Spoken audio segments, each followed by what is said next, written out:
Ain't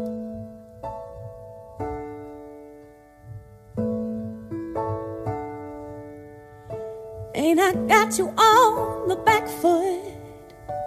And you know I got you really good. And there's something deep inside of me I got to be. And if you find it hard to follow me, if I lose you in my jet stream, then you only got to raise your eyes and see me fly. Don't tell me that I won't, I can't. Don't tell me that I'm not, I am. Don't tell me that my master plan ain't coming through. Do you tell me that I won't, 'cause I will. Don't tell me how to feel, 'cause I feel. And yes, I know what's real and what I can do. Something that you won't see every day. A little girl who found her way through a world that's designed to break on love of your dreams. And if there's one thing I would say to you, is that there's nothing that you can't do. And yes, it's all about your attitude. Don't let them get to you. Do you tell me that I won't, I can't. Don't tell me that I'm not, I am. Don't tell me that my master plan ain't coming through. Now do you tell me that I won't, I will. Don't tell me how to think, 'cause I feel. And yes, I know what's real and what I can do. Ooh, yeah. Ooh, hey. Oh, don't you tell me nothing, no.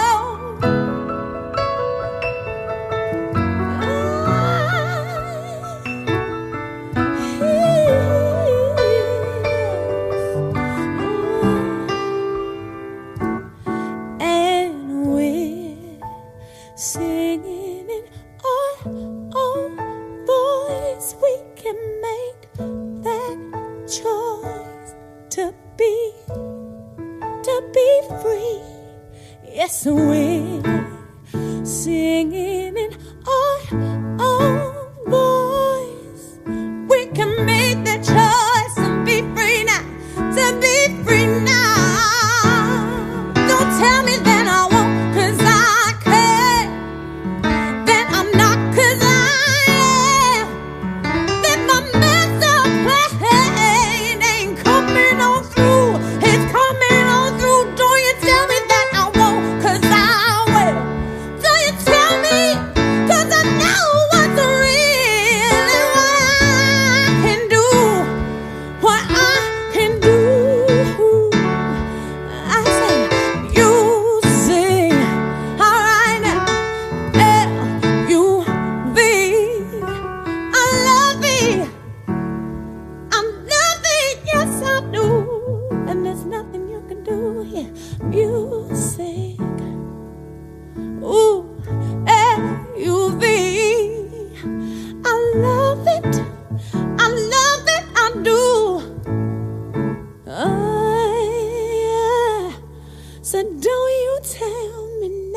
bar lights glow like fire in the dark tonight. A lonely jukebox playing something slow and blue. I take a sip of whiskey just to ease my mind. But every drop keeps bringing back the truth. Oh, baby, love can cut so deep. Even in my dreams, you never leave. I got whiskey and your memory burning slowly inside of me. Every note of this old guitar feels like telling my broken heart. I got whiskey in your memory, like a storm across the sea. If loving you was my only crime, then this lonely blues in mine. Your shadow dances softly on a barroom wall,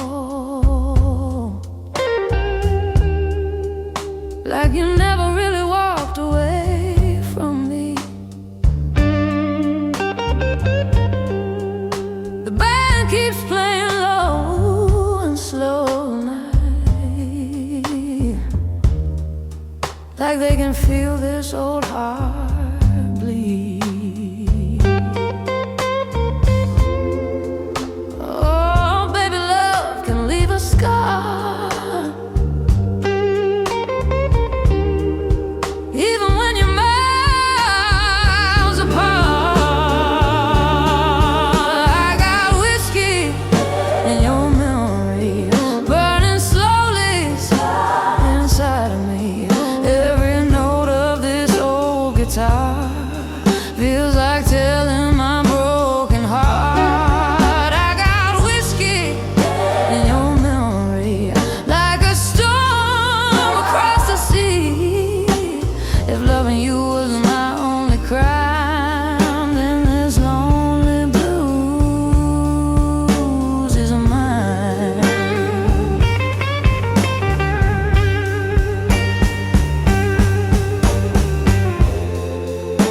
Maybe one day I'll learn to let you go,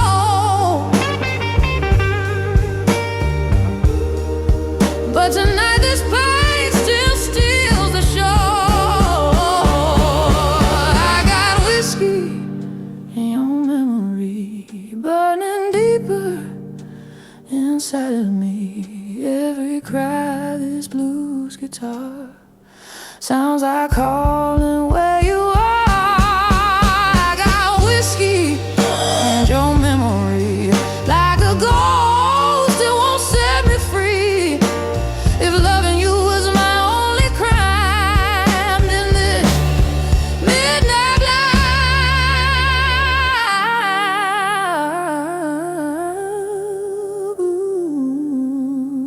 blues is mine.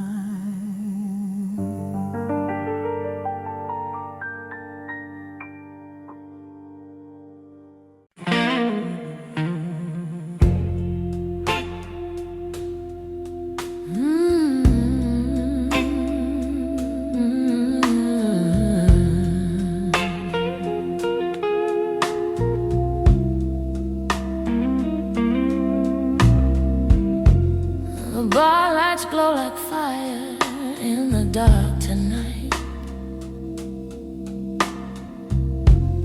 A lonely jukebox playing something slow and blue. I take a sip of whiskey just to ease my mind, but every drop keeps bringing back the truth. Oh, baby, love can cut so deep. Even in my dreams, you'll never leave. I got whiskey in your memory, burning slowly inside of me. Every note of this old guitar feels like telling my broken heart. I got whiskey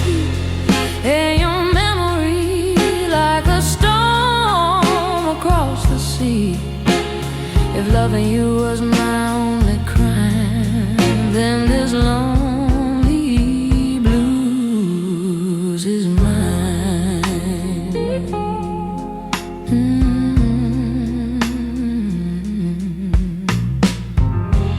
Your shadow dances softly on the barroom wall,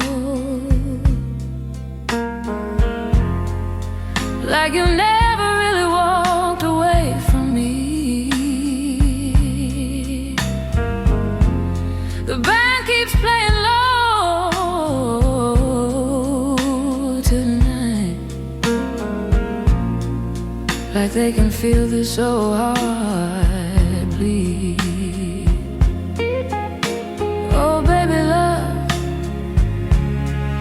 can leave a scar, even when you're miles apart. I got whiskey and your memory burning slowly inside of me. Every note of this old guitar feels like telling my broken heart. I got whiskey and your memory like a storm across the sea. If loving you was my only crime, then this lonely blues is mine.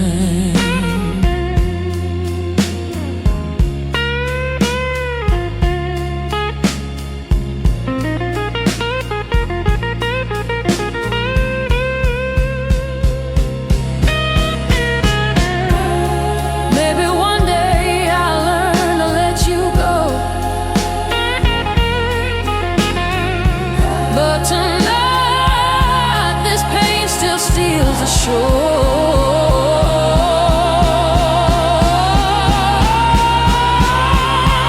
I got whiskey and your memory burning deeper inside of me. Every cry of this blues guitar sounds like calling where you are. I got whiskey and your memory like a ghost that won't set me free. If loving you was my only crime, then this midnight blues is mine.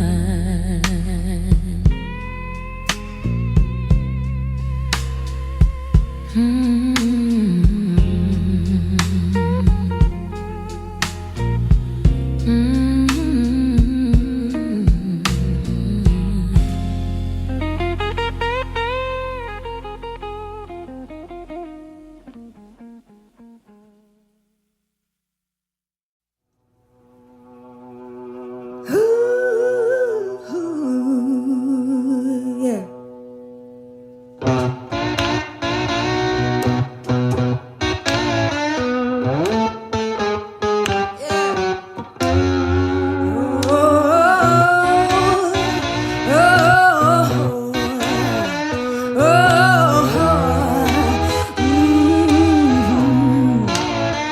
You better come on in my kitchen, yeah, 'cause it's going to be raining outdoors. Ooh, the woman I love, yeah, I stole her from my best friend. Some joker got lucky, yeah, stole her back again. Yeah. You better come on in my kitchen, hey, 'cause it's going to be raining outdoors. Ooh, the woman I love, yeah, I stole her from my best friend. That joker got lucky, yeah, and stole her back again. Hey, you better come on in my kitchen, 'cause it's going to be raining outdoors. You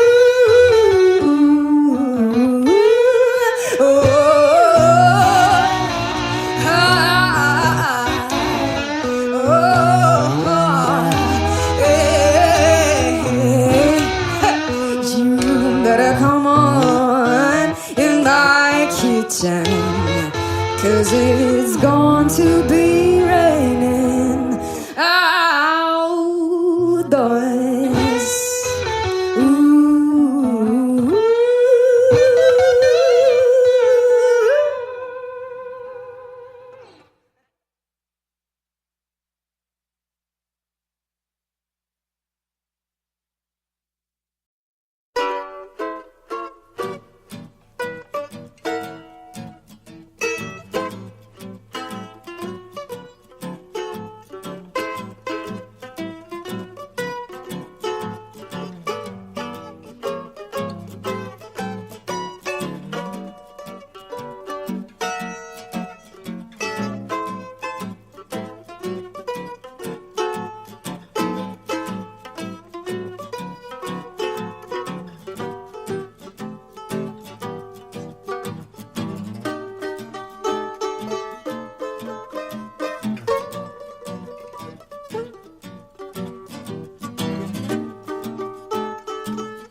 neon light is fading on this lonely avenue.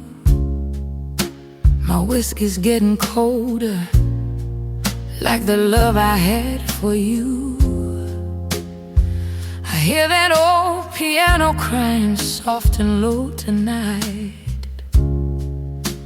and every single note keeps saying you were right. Baby, I tried, oh Lord, I tried, but your shadow never left my side. Now it's midnight without you, and the blues are pouring through. Every street light whispers your name, every heartbeat feels the same. Oh, it's midnight without you, and this lonely heart is true. If love was fire we once knew, now it's just midnight without you.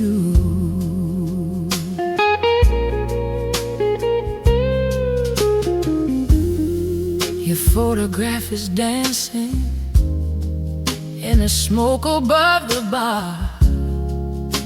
I swear I hear your laughter drifting from afar. The band keeps playing slow, like they know my pain, and every broken melody falls like midnight rain. Baby, I tried, oh Lord, I tried, but your memory won't say goodbye. Now it's midnight without you, and the blues are pouring through. Every street light whispers your name, every heartbeat feels the same. Oh, it's midnight without you, and this lonely heart is true. Even love was fire we once knew. Now it's just midnight without you.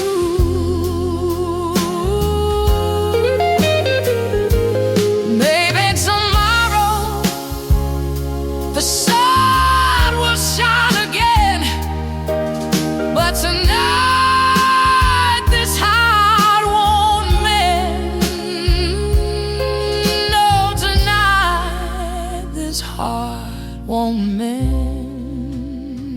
Now it's midnight without you, and the blues are pouring through. Every street light whispers your name, every heartbeat calls your flame. Oh, it's midnight without you, and this lonely heart is blue. If love was fire we once knew, now it's just midnight without you.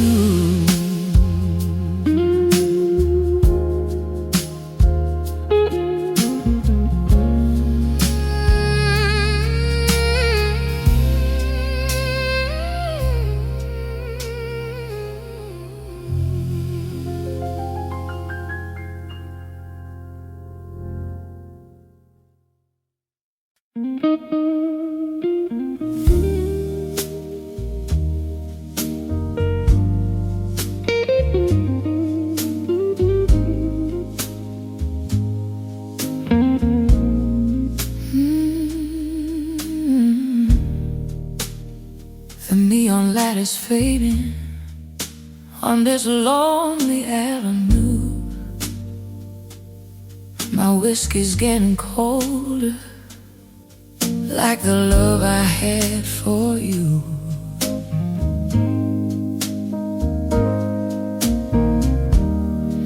I hear that old piano crying soft and low tonight,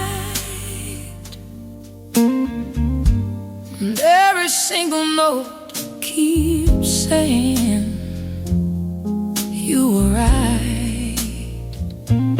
Baby, I tried, oh Lord, I tried, but your shadow never left my side. Now it's midnight without you, and the blues are pouring through. Every streetlight whispers your name, every heartbeat feels the same. Oh, it's midnight without you, and this lonely heart is true. If love was fire we once knew,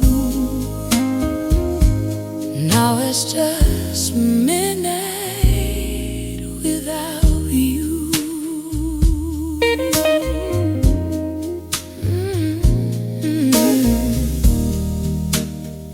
Your photograph is dancing in the smoke above the bar.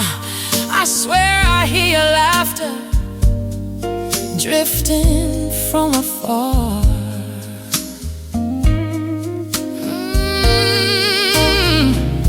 The band keeps playing slow, like they know my pain,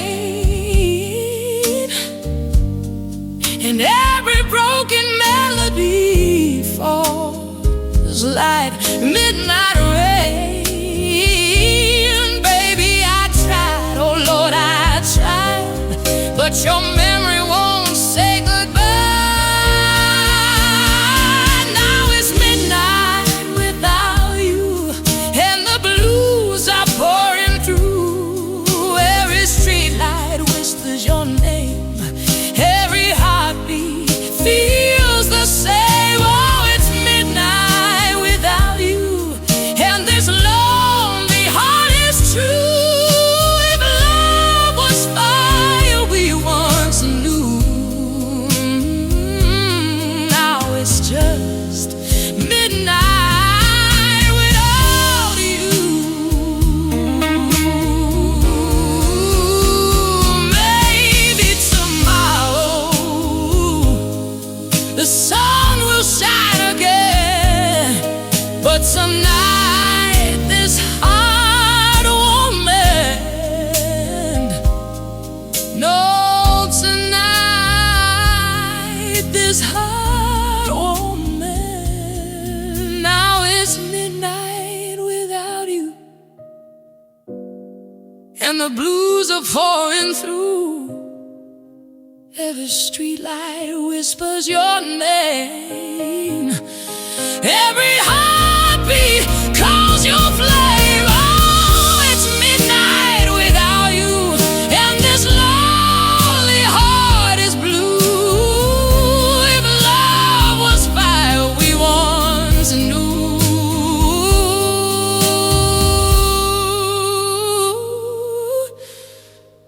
now it's just midnight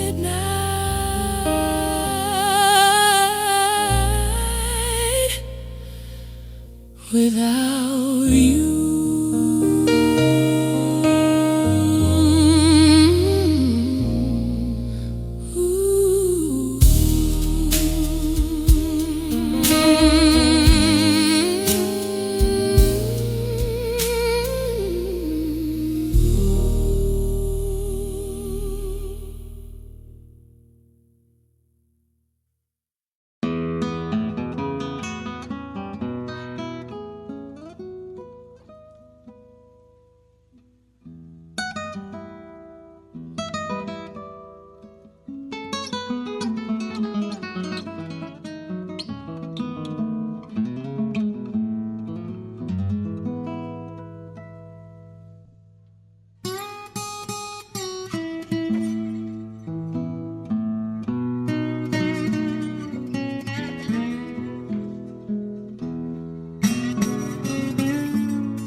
llega la noche,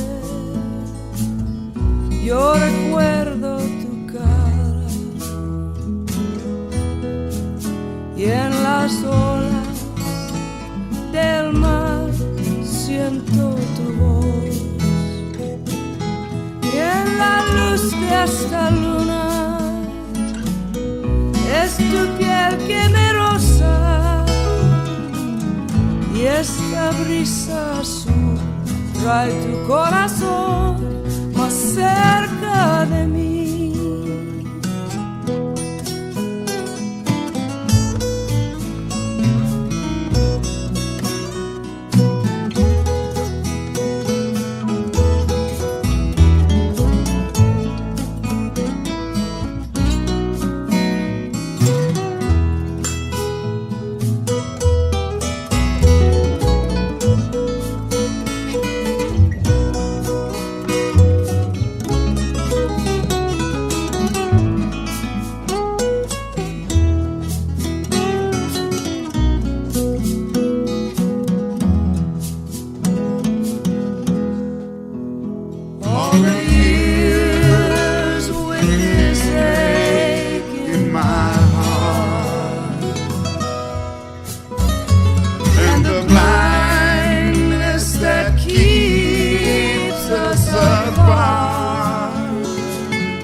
Su cara y en las olas del mar yo siento tu voz y la luz de esta luna es tu piel que me roza y este brisa azul trae tu corazón más cerca de mí. Esta brisa azul trae tu corazón más cerca de mí.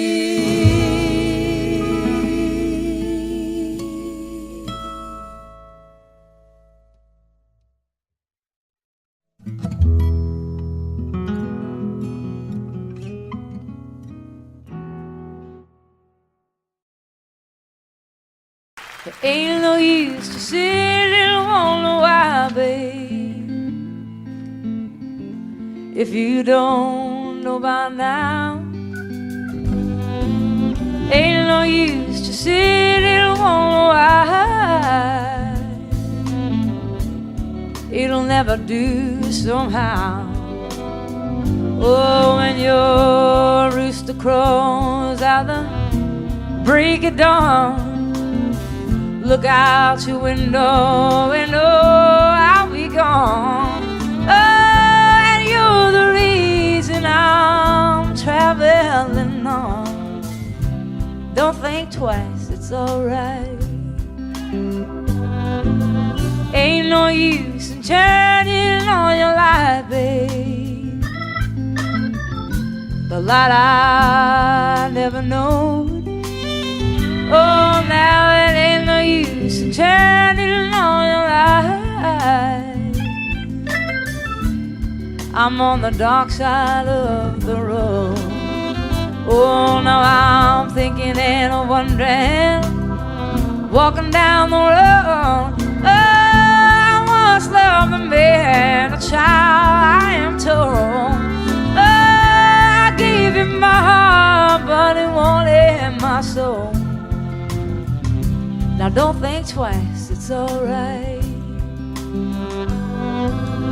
Ain't no use in calling out my name, boy, like you never done before.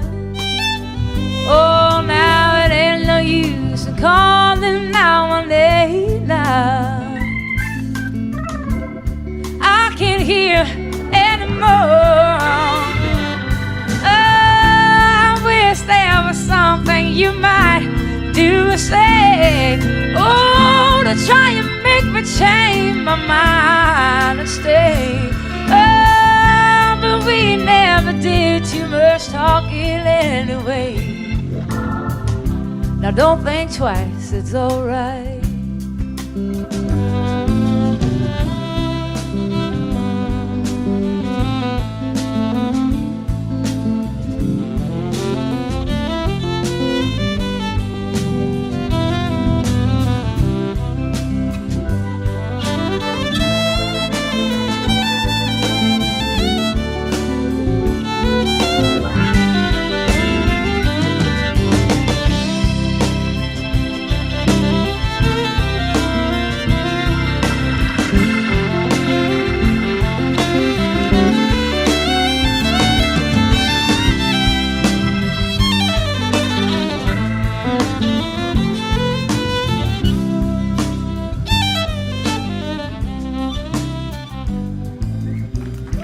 So long, honey, baby. Where I'm bound, I can't tell. Oh, my goodbye's too good a word now. So I'll just say farewell. And I ain't saying that you treated me unkind. Oh, you could have done better below. I shall adore mine.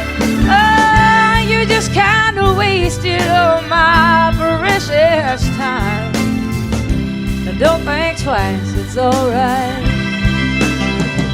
Oh, you just kind of wasted all my precious time. Don't think twice, it's alright.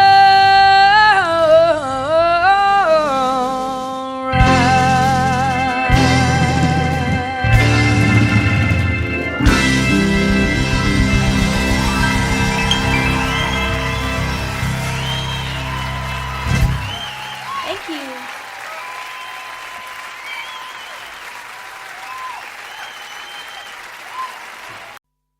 Had dinner with him last The night. Graham. Oh, were you? Basher. Oh, Basher. He's fantastic. What a fine man. A fine musician. They've got a picture of him on the wall of this VH1 studio in Camden Road where we were, and he looked like a lemur, like, because he's just had really light blue eyes, and just the photograph looked like he was holding a guitar, and he just looked like one of those exotic Madagascar lemurs that only come out at night. It was just great. I used to run a little venue in the north of England, which was an old wooden pavilion that was been knocked down now. And we booked this band one night, and they pulled.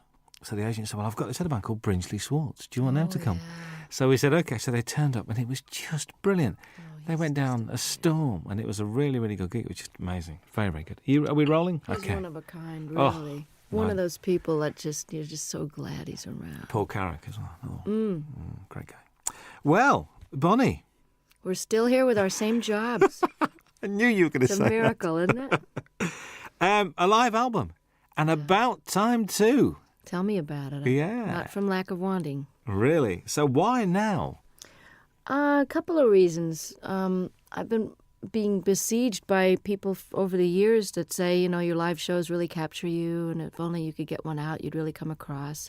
And I was all ready to do one because of, Little Feat years ago had that great Waiting for Columbus album, and it really broke through and captured them in a way that the studio ones, although those were great too. And I just have been waiting and waiting. But the situation with Warner Brothers, where I was for the first 9 albums up until 82, I was with Warner's, and I wanted to do the live record after my 8th record, and it just they didn't really feel, and neither did I, that the promotion for it went well, to put it mild. I'm trying to be polite. And radio really stopped playing any kind of progressive format, so I was basically shunted off into the hinterlands of fringe music. And even though I was selling well in my concerts and my core audience bought my albums, it wasn't the right label situation to put out a live record, because they didn't care enough, frankly. So it took me a while of waiting to get on a new label, and then God knows, after the Grammys hit, things have been really great with EMI Capitol, and I wanted 3 studio records under my belt to draw from great songs that people would be familiar with. And I've been basically planning to have this lineup of guests for a long time now, and finally I've got the great band that can play the songs as well as the ones that play in the studio, because most of them are the ones that are on the records.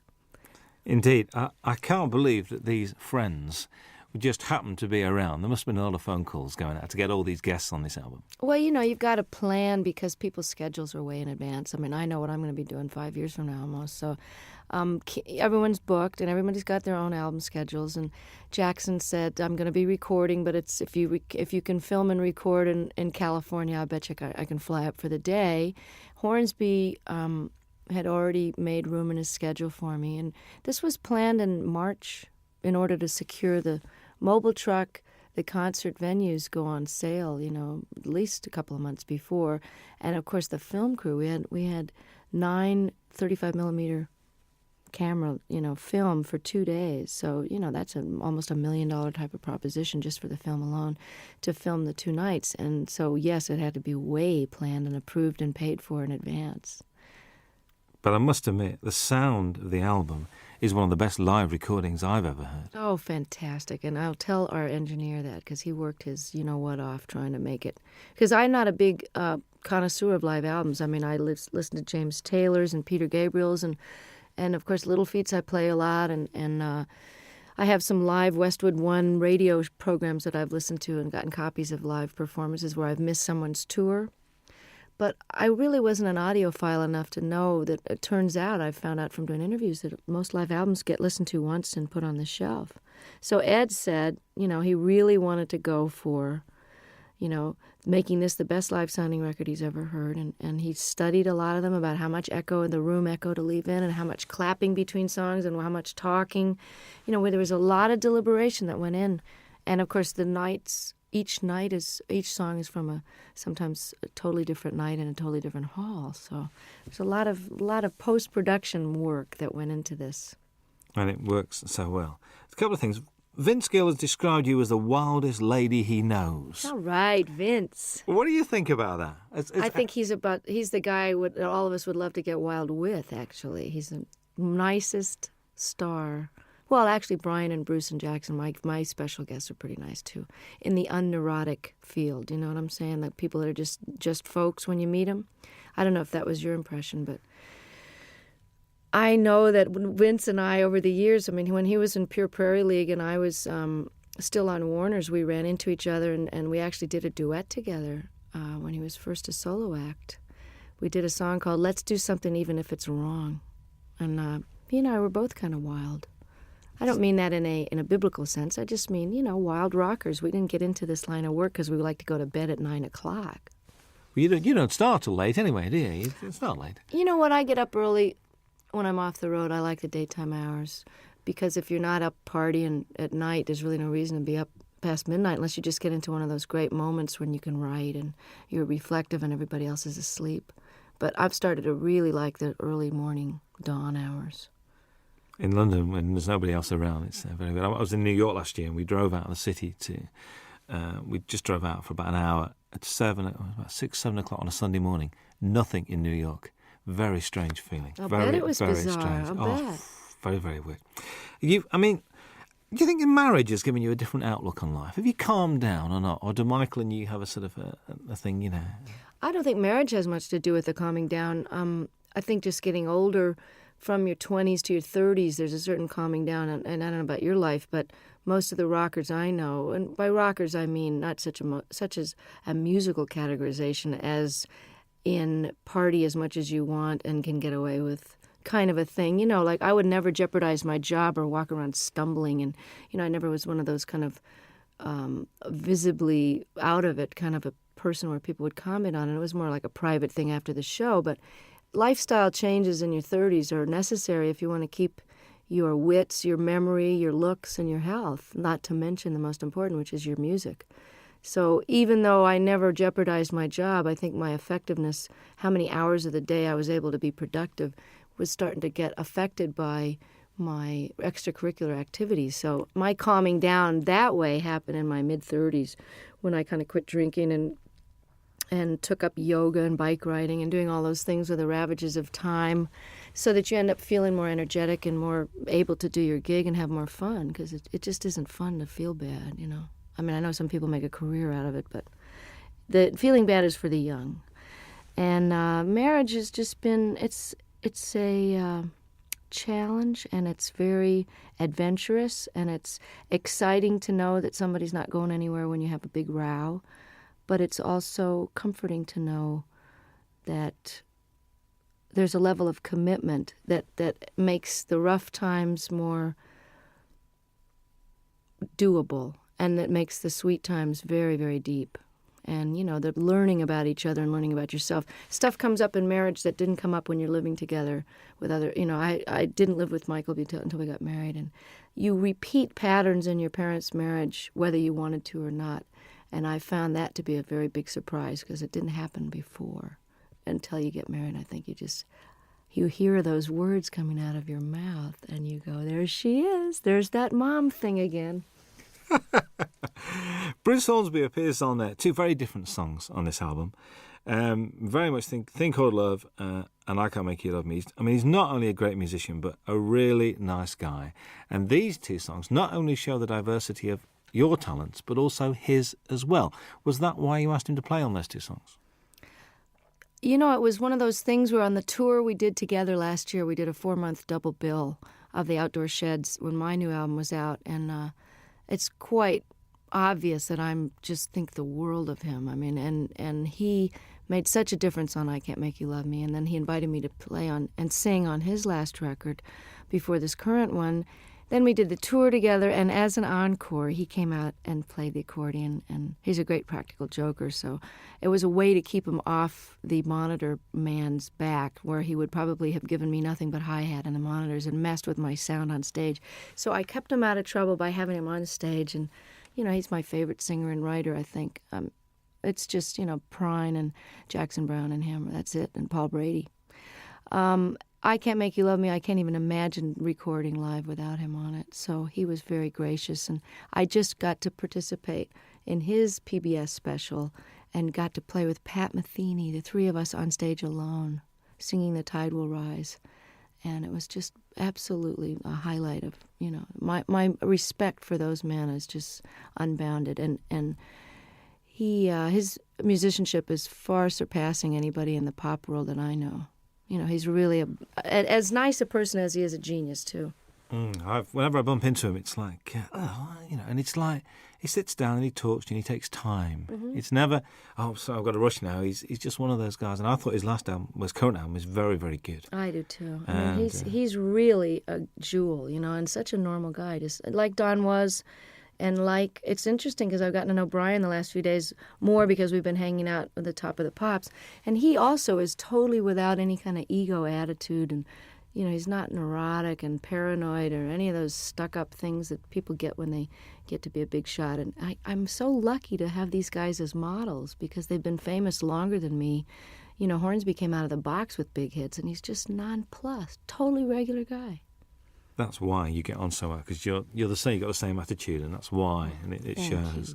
I reckon this record's great to listen to when driving. I mean, I've been driving around listening to this. I think it's brilliant. God, I'm so glad. It's so new that I haven't had reviews yet. So this is it. Give it to a friend. So go and drive around, listen to it, and it's great. A song on it, Shake a Little.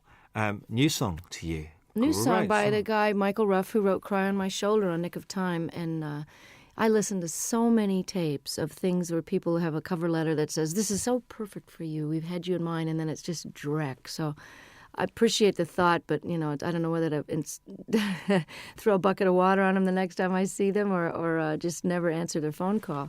And then there's these jewels like Michael Ruff, who's a brilliant artist on his own, and has never gotten the attention he deserves. And I think he's actually got quite a good career in Sweden going on for some reason. But he had 2 great records on Warner Brothers years ago, and the women are all mad for him because he's absolutely gorgeous. But what an unbelievable tune. I'm glad you mentioned it because I love it. I think it made a good single, actually. I was listening to it. I think so, Make a too. good single. Make a good single. Matters of the Heart is haunting. I mean, that's one where I think you mentioned this capturing the audience. You could hear a pin drop in that auditorium.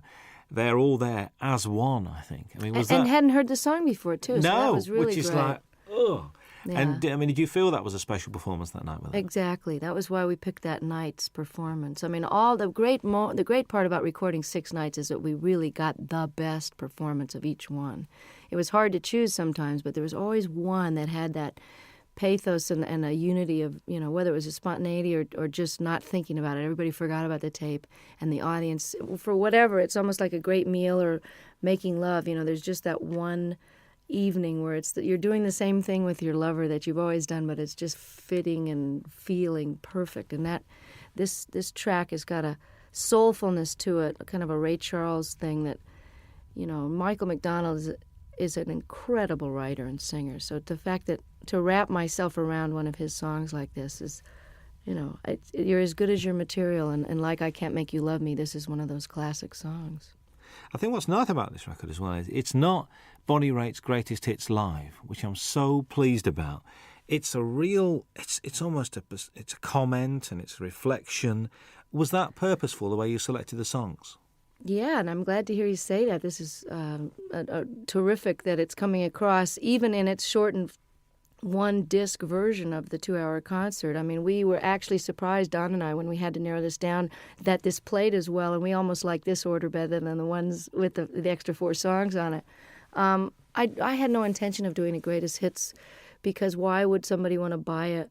Well, I suppose they would want to have all those so-called hits on one record, but why not try letting the songs go out the way they've evolved over the last few years? I mean, Love Me Like a Man, I recorded in 72, and the guitar solo is never going to be the same twice.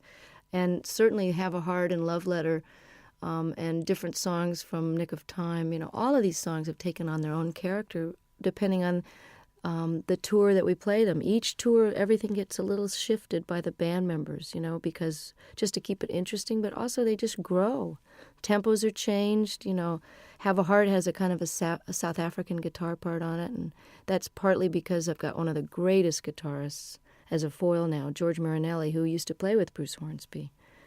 So I wanted to add something different to the older songs and give people, we got 6 new songs, so it's a little bit of everything. I think so. Charles and Ruth, I'm pleased they're on there. I get the impression the way you work together, there's a real mutual respect amongst the 3 of you guys. Oh, total. And I mean, of all the people that are on the stage at once, everybody has admiration so deep that, I hope it comes through, and I'm glad to hear you say that it can be felt, because Ruth Brown single-handedly was such an influence on Etta James and Aretha Franklin and all the people that I grew up listening to when I was old enough to read about their influences. They were the ones that mentioned Ruth, because I, of course, was only 1 year old when her first record came out. But she's built Atlantic Records with her singles in the late 40s and 50s, as did Charles Brown, who's no relation, by the way. They're just from a totally different part of the country. But he also was seminal in starting the whole West Coast blues sound, the transition between the post-war jazz era, and he took his Texas very funky roots. He also was classically trained, and he melded them into the style of jazz where the Art Tatum flavor and the beautiful classical music, to where Nat King Cole became famous based on the music that Charles Brown was doing. And, of course, Ray Charles is a direct descendant, although he doesn't credit Charles, and has never turned around and really helped him, nor have Chuck Berry and some of the other people that really grew up idolizing him. And I always felt it was strange that the great rhythm and blues artists and the white artists of today, who owe such an incredible debt to these pioneers, would not only not put them on the show, or at least throw some money towards the organization out of which they can get some health insurance, since they didn't get any royalties. Because this is the biggest criminal revelation I found out in the last 6 years, is that nobody before 1970 did get royalty participation. And we've just now gotten to the fourth large company to only now, 6 years after the organization was founded, to agree to pay a 10% royalty starting today, for example, as opposed to 30 or 40 years of lost royalties and 10 years of CD sales with no money coming, no health insurance. You know, every other industry has health insurance and takes care of their own, except ours. So this is a call out to the other artists that are listening and fans to make sure you support the reissues that are paying royalties, and don't buy the bootlegs, and don't sell the records direct. You know, send the money directly to the artist, believe me, before you rip them off for the third time. Absolutely. That's the Rhythm and Blues Foundation as well we're talking about. Yeah. Good to see blues on this. A fine tribute to Mississippi Frag McDowell. And I remember one night in the middle of winter going to Lancaster University, which is like in the middle of nowhere, because a friend of mine rang me up and said, "We've got to go and see this guy playing." I said, "What's it?" He said, "Mississippi Frag McDowell." I said, "OK, we'll go." Went along, there was 8 people there. But the guy putting it on loved him, and it was obvious. The guy running the gig said, "Look, I spent my money on this, and just come and enjoy yourself." Isn't that the greatest? Because Fred, I'm telling you, was the most exuberant blues man. You know, they always say, oh, they're so full of pain and grief. I mean, Fred loved to play more than anybody I ever saw, and they're just re-releasing I Do Not Play No Rock and Roll, one of the greatest double albums, and I think it was recorded here in London. I'm not sure if that was the one, or maybe there was just that in concert where he's wearing this Mexican poncho over a bright yellow sharkskin suit with a bolo, string tie, just unbelievable getup, and loved the girls used to just flock around him, these little white American and English girls just bat their eyes at him, and he loved it so much. Just like John Lee Hooker is just rolling around enjoying his success now, Fred was like that, and one of the greatest Delta bluesmen that ever lived. I mean, you say on there, you think these songs get better with age. Do you think your work gets better with age? I sure hope so. I mean, don't you think you're better at your job now? You got more seasoning and humor and perspective and knowledge. I mean, I always think people, as they get older, if they're lucky enough to keep their wits about them and don't get too cranky and discouraged, that people's wisdom and opinion at 70, 80, 90 years old they're like gems, If you're smarter now at 45 than I was at 25, why won't I be even smarter at 65? So I hope that my music is richer and deeper and more accomplished. And I never saw B.B. King or John Reid or Pablo Casals or Segovia get any less with age. They just got more. Absolutely. You're always introduced, which I do like, as Bonnie Raitt and her band, including Hutch and Ricky now. I mean, they're part of the furniture. Hutch, how long has he been around? A long time. He's has the distinction of being one of the only white guys ever play in the Neville Brothers, although they've had a white guitarist for a while. He is so respected by every type of musician. He played in Central America, lived there for a while. The New Orleans cats think he's just it. He lived in San Francisco, was in a band called Copperhead. He knows Celtic music inside and out and can play jazz, Algerian music. I mean, there's nothing the guy can't play. And if you ask him a question, he can give you every detail of every side musician. So he's like a walking encyclopedia. These are sort of nice guys to have around, I think, to contribute to what you're doing. Oh, I'm so lucky and this is the best benefit of success, is that while Hutch has been with me for over 10 years, at whatever salary level I was at, he was with me during the rough years in the 80s too, rough meaning couldn't pay very much.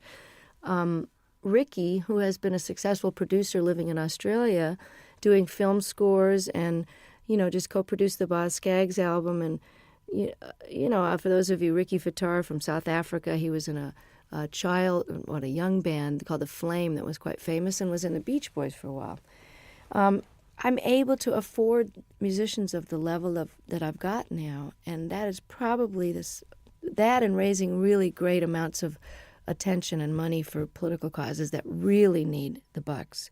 Those are the two most incredible aspects of my success that have made the biggest difference, that and good catering, backstage, to actually eat food that hasn't been sitting there for 4 hours. But to be able to play with Ricky and Hutch and have them leave home and come and play with me is just, it's like a dream come true to every night have these guys. And that's why this record was done now. That's why I say in the liner notes, this was the time and you are the reason. Absolutely. Jackson Browne had to be here, really. There aren't many stages that you and him haven't shared over the years.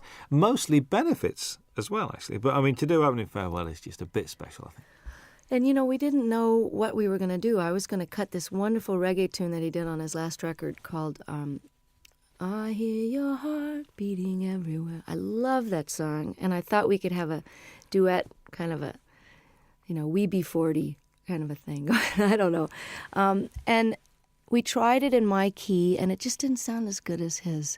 So I said, well, maybe we should send the band off to the wings and just sit here and play Opening Farewell. And it was just done. He came and never had a chance to rehearse it. He never had sung it in that key, never sung a harmony part. And all of a sudden, we're filming and recording it for the history, and he was really a champ. I can barely look at him because I love him so much, and he's so gorgeous and never changes. But yeah, I said that he had to be on the live record because he knows too much about me, and I'm afraid he's going to talk. He knows where the body's buried. Well, I know where his skeletons are buried too. There's an argument that drink and drugs have added to some of the finest music and literature, and also that all the great artists have got to be a shade crazy. Eccentric, crazy, call it what you will. What do you think about that? Totally agree. It's true that some of the greatest works of literature that are currently recognized and studied by even the religious right as great works of art. Hemingway, all the great works of the 20th century, certainly that whole revolution in the 20s, people were faced. I don't know what the expression is over here, but pissed or whatever. There are a lot of that whining and writing about your mother and tortured. A lot of that stuff, when you know about addiction, you know where that mentality is coming from. Well, that's what makes great artists torture. And artists torture themselves. And the myth is that you can't be, quote, funky or as deep or as soulful or as funny if you're not sort of loaded or hungover, is blown by the fact that John Hyatt and Stevie Ray Vaughan and some of the greatest artists of our time are still kicking, sober. So, and I'm here to tell you from that song that's on this record, and I don't know if it made this cut. Did Feeling of Falling get? I think that's the one we did leave on. Because I want to let people know that just because you're straight doesn't mean you're not totally miserable and twisted sometimes. And it's out of that angst and misery and longing, which is just part of being alive, which you feel more acutely when you're not anesthetized, that some of the most powerful stuff has come out of my guitar, because it's excruciating to be awake. So it's just a different kind of art. If anybody thinks I'm not miserable, look again, and sometimes it's a lot easier to just toss a few back and forget about it, It's trying to be awake all the time that'll get you some good blues tunes. Most definitely. The whole tortured theory goes out the window there. And there's this song with Bryan Adams. What's the story behind this? Did you call him or did he call you? Or if someone was to say to me, okay, you got a new album coming up, and, you've been on the road with Longing in Their Hearts, and you have this ballad here, and you found this Michael Ruff song, but you know what I'm really missing as a rocker? I just wish somebody that I really love would call me up. And it was like the universe answered my prayer, and I get this phone call from Brian, who I haven't heard from for a few years, and he says, I wrote you this song with this woman, Gretchen Peters, and I hope you like it. It's on the way. I listened to it. It's like tailor-made, great lyrics, a tried and true topic, but done set in a very clever way. You need a rock, not a Rolling Stone. Simple, straight-ahead rocker. And then on top of it, his album was postponed. So as we got closer to the live recording, I went, oh, you know, it would be really great is if he could sing this with me. And he did. He said, I'm coming. I just can't believe it. It's like for all the blues people that I helped and all the obscure songwriters I've done songs and talked about over the years, you know, to have somebody like him who is really huge over here in Europe where I can't get arrested really. And, you know, for him, he'll be doing for me what I'm doing for Ruth and Charles. So without any compromise and just pure admiration and love and just love the guy's work so much. And I love him. And here I am getting to have this handed to me like Eric and Elton saying, hey, you want to be more known in Europe? We love you. Come on to the Wembley show. You know, that's the payback, is that it all goes around in a big circle, and then I get more well-known, and I can bring Charles Brown over to Europe. So that's the way it works, you know. Oh, that'd be very pleasant, actually. Very nice indeed. There's 3 songs that run together. There's Longing in Their Hearts, Love Sneaking Up on You, and Talking Heads, a storming version of that. All right. Were they the same night? Because they just run together. I think they are the same night, actually. But they were pretty slamming all. You know, sometimes we do Come to Me in the Middle, which we didn't have room for on the record. But again, you can get it on import probably. I always thought of doing Burning Down the House since I first got the idea. I've always wanted to cut the song, but I had no idea whether we would do it on this record or whatever. I didn't know if it would make the record. It was just one of those sound check into the last encore of the night. And, you know, by the time you're at the encore point, your fans are so nuts, you know, you can basically play Rachmaninoff's symphonies and get away with it with a reggae beat. But I love Talking Heads. I love this song. Always heard it with slide guitar. And it's very similar in the clavinet part to Love Sneaking Up on You. So I had them as a segue, like half of Burning Down the House into Love Sneaking Up on You. And about 3 gigs into the tour, all the reviews were mentioning, and the audience was jumping up and standing. They were mentioning Burning Down the House. So Don suggested, he said, hey, why don't you just finish the song and flip the order and stick it on there and we'll put it on the record. And I said, no, nobody's going to go for that. And hey, I like it. Listen, it works really, really well. Kim Wilson guests on the album as well. When the Fabulous Thunderbirds are one of the best kept secrets in Europe, like yourself. Well, that's why I plan to change it. I mean, I'm really glad that by doing a record with Delbert on Luck of the Draw, that 5 million people have that album and now know who Delbert McClinton are, as if anybody's been asleep in a closet and doesn't know. The other great white singer of rhythm and blues is Kim Wilson, and one of the greatest living harmonica players. And Kim and I have been talking about doing this song and performing it together for years since they first wrote it on a record tastefully entitled Butt Rockin', which I'd love to hear him explain that to his folks. Oh, son, what's the name of your new album? Well, Mom, we decided to call it, you know. So if I can get Kim more exposure in parts in the, you know, for the moment that I'm in the sun here and just let people know how brilliant this guy is, I'll be able to die happy because he is just incredible.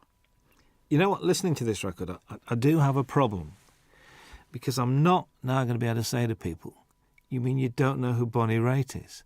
This is causing me a bit of disturbance here because it looks like the single's going to work, and if the album works, you've knackered a lot of the things that you know who Bonnie Raitt is, and they go, who's that lady who sang that song? See, I'm enjoying coming over here and still being a cult artist, and that, you know, now I'm getting all letters from the people in the States going, you know, you were mine for 20 years, and now I really resent the fact that everybody knows who you are and they're playing you in the supermarkets.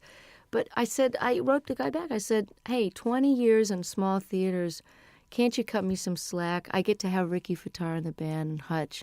Let me have a moment in the sun here. And while these rhythm and blues artists are still around, and while Kim deserves to be heard, let me show the rest of America about these guys. And I feel the same way about Europe. But if I'm a cult artist over here for a while longer, it would just be very nostalgic for me. I think so. It was a joy last time to walk into the Palace Theatre in Manchester and see it sold out. Wasn't that exciting? Joy. I'm inching my way to notoriety over here. And, you know, I'm really thrilled that this record, that you think it's great, because I'm so proud of it. I mean, it took me a long time to get these songs together, and I took a lot of care in the mixing of it and the choosing of them. And I think if you're coming into me new, that you'll be able to get a good glimpse of what it was like before and some of the blues stuff.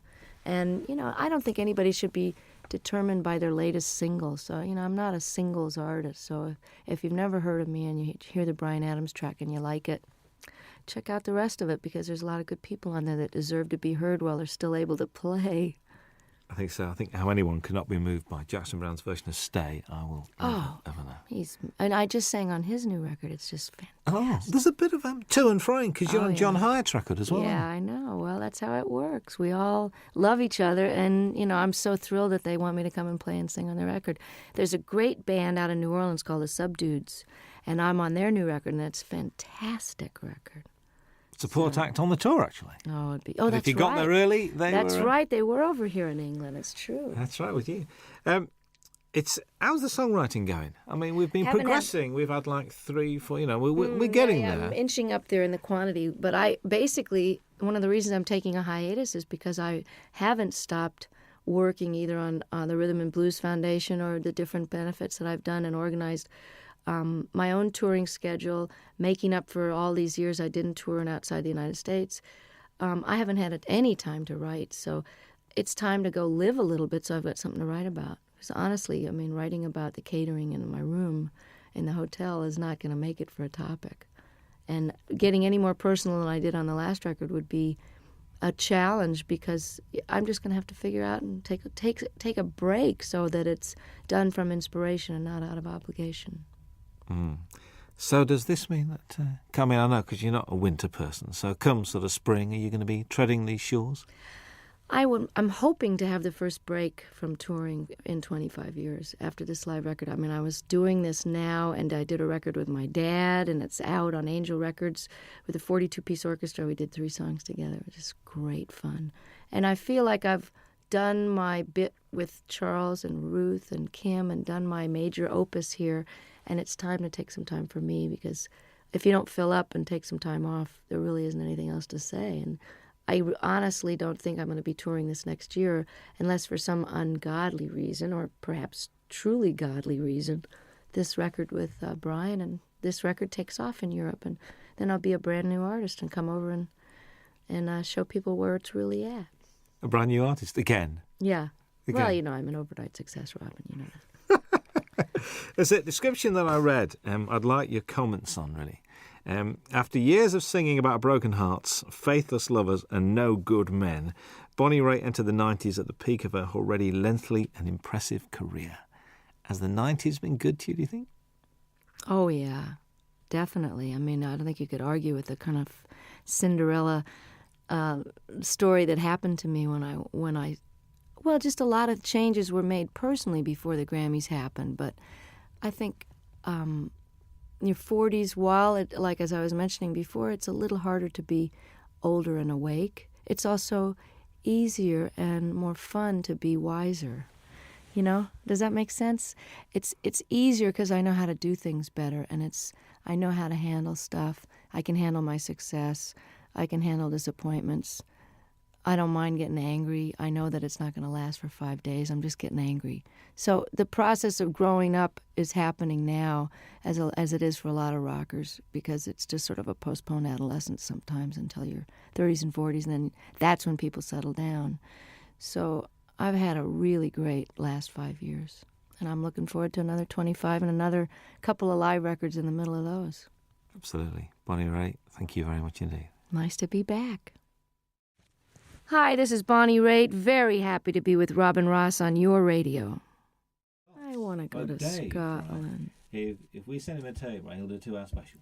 Wow. He's like a big supporter, isn't he? These guys are just, Thank you, Dave. Thank you for the homeland, for the young girl who's found her way back to your shores any minute now.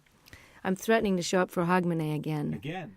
Oh, well, tell people God. this time, will you? See, I'm the only one that remembered what happened those 3 days.